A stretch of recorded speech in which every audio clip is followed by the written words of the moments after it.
Since we have talked about the function, what a function is, and how to derive the formula, the summary of the formula of differentiation from the first principle. Now let's bounce on the question. Find the derivative of f of x is equal to x squared from first principle. So don't forget the formula is the first thing. The formula is m is equal to, which is the gradient, is f into bracket x plus change in x minus f of x divided by change in x. So now, this is the formula we are going to use. And don't forget, we are given, find the derivative of f of x is equal to x squared from first principle. The equation of the curve that was given is f of x is equal to x squared. So from our previous lesson, from our previous study, we discussed what a function is. That means this x squared is the input, is what we'll put inside this function, is the input. Is the input we put inside this variable. It is what is stored inside here. The interpretation is that anywhere we see the function, anywhere we see these functions is variables. What is inside this variable will be x squared, will be square, it will be square of that functions. For example, if the function is 2, that means it will be 2 square. If the function is 4, it will be 4 square. That means it will be square of what? Of the functions, of the given functions. Either it is f of x plus change in x, it will give us, the answer here will give us x plus change in x square. And also, this is our y1. Don't forget, this is our y2. So we derived it earlier, and this is our y1. Y1 is f of x, which is x square. Now, let's solve the question one after the other. So now, how we're going to get it is the gradient for the derivative will be f by the x plus change in x square minus f of x square divided by change in x. So now you are going to find this x plus change in x. How are you going to do it? X plus change in x, let's first read that one, square, is the same thing as x plus change in x into bracket x plus change in x. We are going to split it. So x times x will be x square. So x times change in x, it will be plus x change in x plus change in x times x, it will still be x change in x plus change in x times change in x will be change in x square. So if you collect the like terms, it will be x square. It will be x square plus 2x, because they are the same thing, 2x change in x plus x square. So this is the value of this, of our y2, because this is y2 minus y1, this is value of y1, this is value of y2, and this is the value of x2 minus x1, our change in x. So this is it. So now our y2 is this, or f of x plus change in x, this is the value, this is value here. Now we already know that our y1 is f of x square, and also our change in x, so is the same thing as how it is, which is change in x is still our change in x. Now let's insert all the results we get into all these variables. Now let's insert it.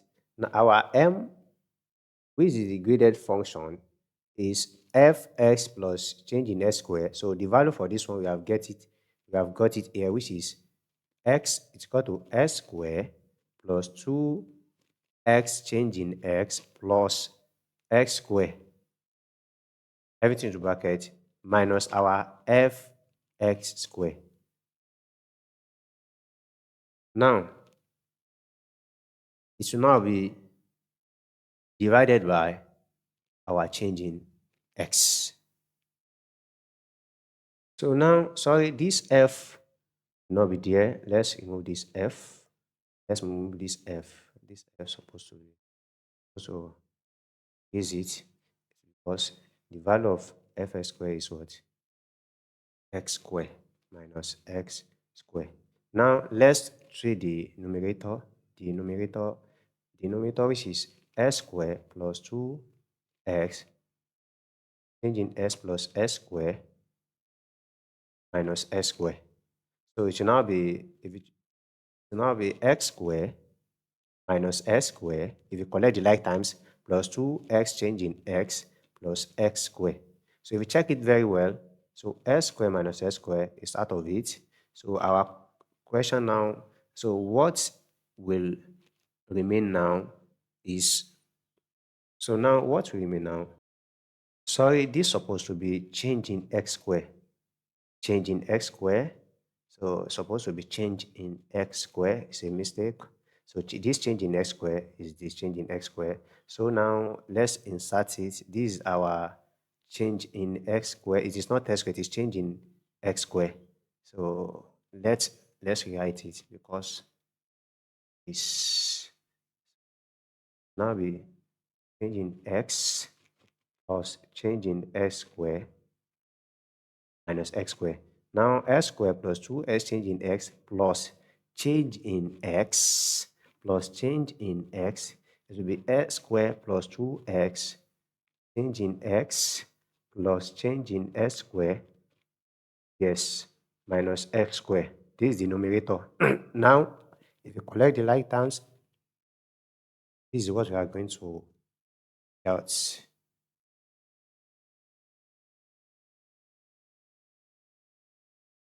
Now, if you collect the like terms, this is what you are going to get.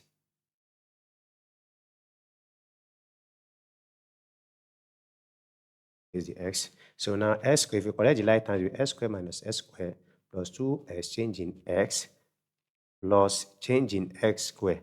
So therefore, the result of the numerator is 2x change in x plus change in x square. So we are now going to divide it. So our derivative function is 2x change in s. This is the result we get from the numerator change in x squared divided by this change in x, which is the denominator. So these are the results we get for the numerator, which is here. So you now put it here, divided by change in x, which is the denominator. Now let's split the equation. If we split it, it will be 2x change in x plus divided by change in x plus change in x squared divided by change in x. We are going to split it. As we split it, this one, we cancel this out. So this one, we change in change in x squared divided the x squared divided the x, it gives us the x. So therefore, the answer here is 2x plus change in x. So now, from our derivative from the first principle, now from the derivation from the first principle, the one we derived from the gradient functions, if you recollect in our previous class, we use this curve as an example, a curve. So the gradients, we curve and a secant. So this is point A, this is point B, and this is point A. So the gradient of the point here, the moment, if the gradient or slope of the point here, if it's come here, this A will be fixed here. It's going to be stationary here, it's going to be static. It won't go anywhere. But the gradient of the point B here, or the slope of it, will now move, travel along this curve to this point A. The moment it travel, our change in y, because our change in x, this is x1, this is x2. So from here to here is our change in x. Our change in x, if this be move along this curve, our change in x will be what? Will be moving closer to 0, to point 0. So as the point B move closer to point A, this our change in x will move closer to, it will be 10 to 0. It will move closer to the value of 0. So therefore, in derivation from the first principle, So the gradient, the formula for gradient. So when yes, the formula for gradient is fx plus change in s. We already know that, minus f of x divided by change in x. But limit when the limit of that when the limit of our x, where the x is approaching 0, so therefore our change in s is going to be equal to 0. When our limit of x is tending to 0, that means our change in x is going to become 0. So therefore what we get here, so the result we got here, which is m is equal to 2s plus change in x. So since our limit of functions uh, is tending to, so sorry, the formula for the gradient functions and the derivative functions is f into bracket s plus change in x minus fx divided by change in x when the limit of x is tends to 0, when x is approaching 0. So you can say when x is approaching 0, when x is moving to 0. So therefore here our change in x is equal to 0. So that is what the derivation from first principle is. That means the value we got here, so our answer will be what? 2x plus this change of x, this change in x is what? Is now 0 because it has turned to 0. It has moved closer. It has turned to 0 because the moment this point B reach the point A, that's our change in x will turn to 0. It will move along the x-axis to the value of 0. The new value will be what? It will be 0. It will turn to 0. So therefore, our 2s plus change in s will change what? 2s plus 0.